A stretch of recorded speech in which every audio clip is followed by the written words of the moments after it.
It's okay to desire to be married, but not in a hurry to be married. When we get in a hurry and we allow pressure from outside places, outside people, try to tell us, you need to hurry up and get you a man, take care of you. You need to hurry up and get you a woman to make you honest. All these things that people can just say, it puts unnecessary pressure that makes us get into relationships that we just say, all right, this will be it, or we just settle for it. So I want you to think of it this way. If you are the CEO of your life, and you're talking about getting married, and you're dating, and you maybe found someone like this could be it, the question I would ask is, do you want to be in business with that person?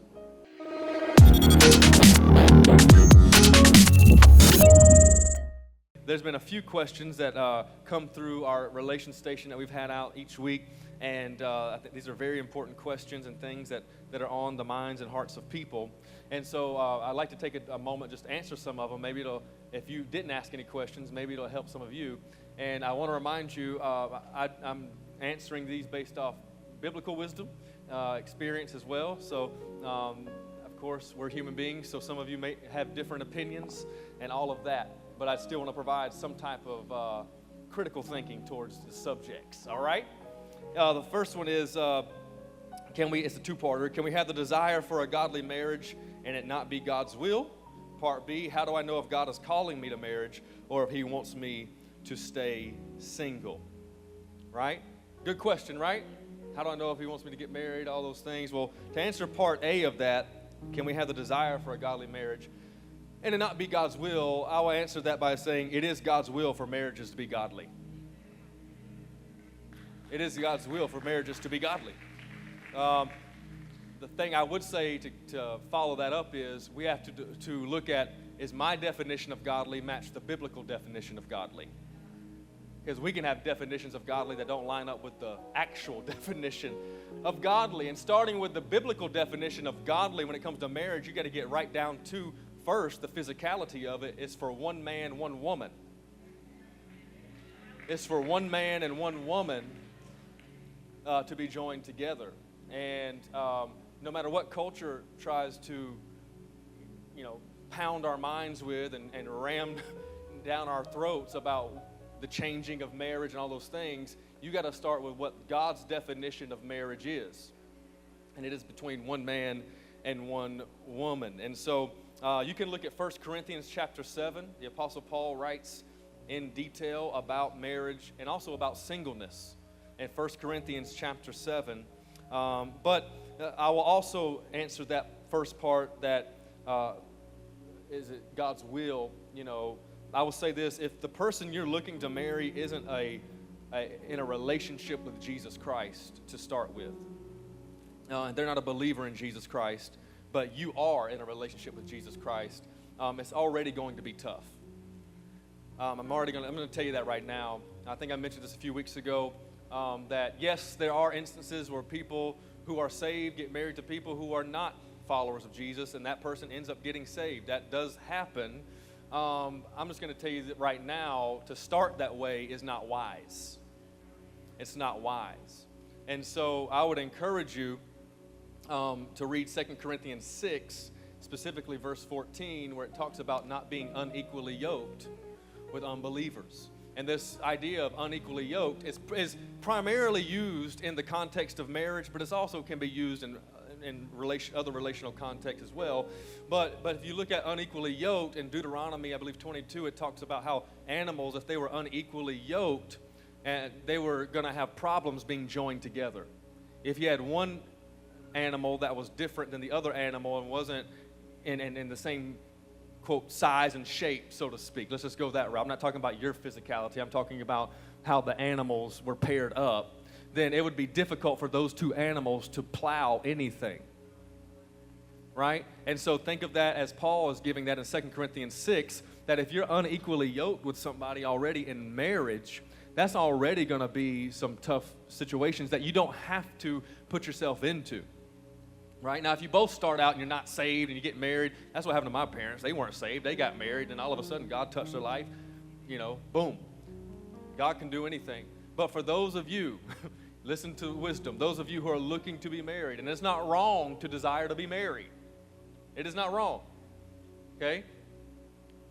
Please I'm not saying every person that's a believer is always going to be the easiest person to get along with. All right? Because there's Christians that it's going to be tough, right? Because marriage is work. Right? Me and my wife love Jesus, pray, we talk in tongues. But sometimes I see her sharpening the knives a little too sharp, you know. I'm just kidding. She don't do that. She uses bullets. But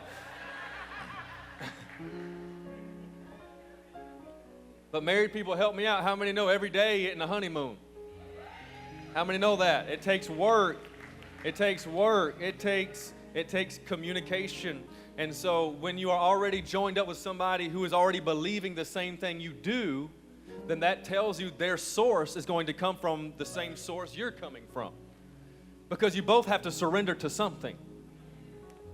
And at the end of the day, if my wife and I are in a disagreement, then we have to come back to, what does the Bible say? You know, and everything's not going to be perfect, right? There's going to be some things you got to work through. I'm just telling you, when you both have the same foundational beliefs and foundational truths that you're coming from, it makes the conflicts and the hardships that you face in marriage not easier, but you can manage them better. Does that make sense? And so that's what I want to tell you. Hopefully that makes sense. But read 1 Corinthians 7, 2 Corinthians 6 to follow up more on that. The second part is how do I know if God is calling me to marriage? Or if he wants me to stay single? You used it in the question, desire. Desire.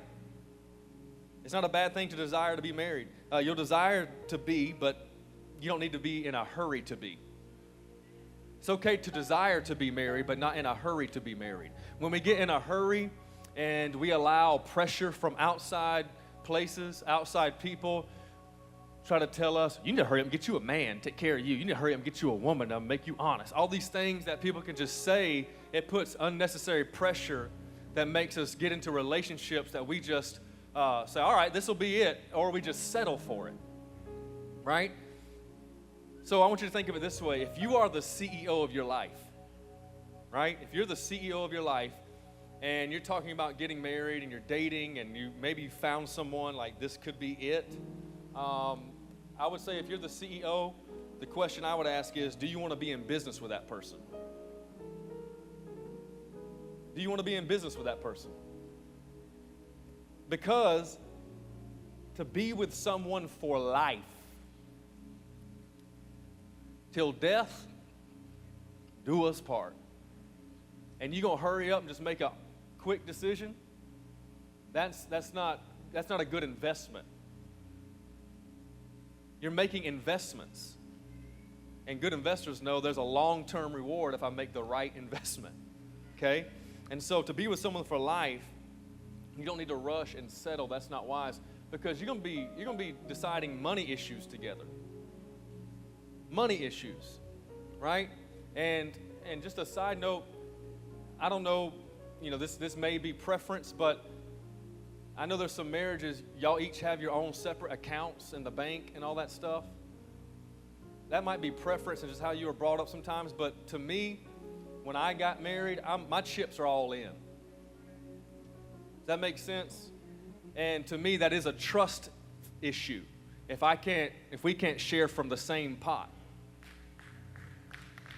Okay, and I know there's some people like, I don't know, Pastor, I don't know, she got her thing, I got mine. Well, everybody, I need to know what's going on at all times between me and her. Okay? I don't want any side pieces in the form of separate accounts. I want her to see, what am I spending? Where am I spending? Right? That's just a clarity thing. You're going to be making family decisions. How are you going to discipline your children? Some of us, myself included, believe you need some type of apparatus called a belt or a kitchen spoon, one or the other. Other people believe in, hey, we're going to do, time out and whatever. But you got to figure out what works. And when you're deciding these things, two worlds are coming together. Just because you're from the same neighborhood don't mean you speak the same language. Okay, you can grow up in the same city, in the same town, know the same people, and still speak different languages because their upbringing had a different language than your upbringing. Okay? And so I'm taking a little time to answer that one, but it's not bad if you want to stay single. Again, 1 Corinthians 7 will speak to that.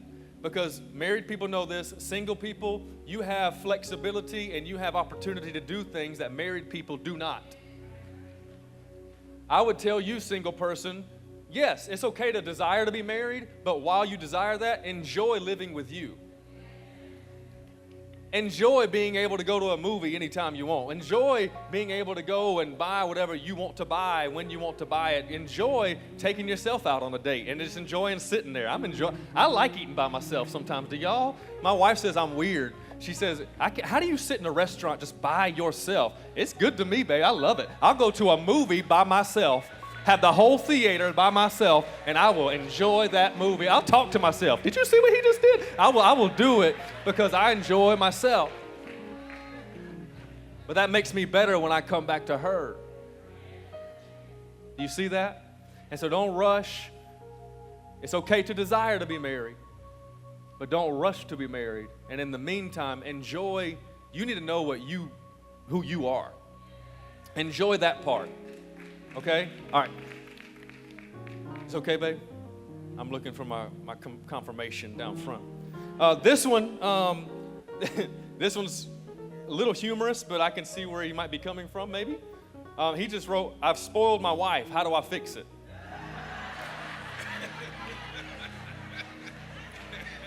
Coach, did you write this one? No, I'm just kidding. I'm joking. All right, off first. Great. Awesome. You should spoil. That's great. Be a blessing. Wives, can I get some help? Hello? Be a blessing. But there's a word called reciprocity.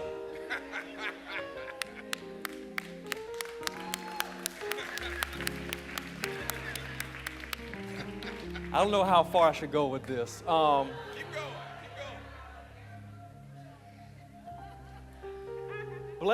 Spouses should give to one another. You should bless each other. And I don't know the context of this, so I'm going to answer it just kind of this way. If she expects you to keep giving and there's no reciprocity, it's eventually going to create resentment. Right? And if she's being bratty about it, that's also going to create something. Well, I just expect, and then there's the whole situation with that. The big thing is you talk through it. Talk through expectations. Right? It's amazing to me how many married people don't know what the other expects from each other. And that's not I'm a terrible spouse. No, it happens.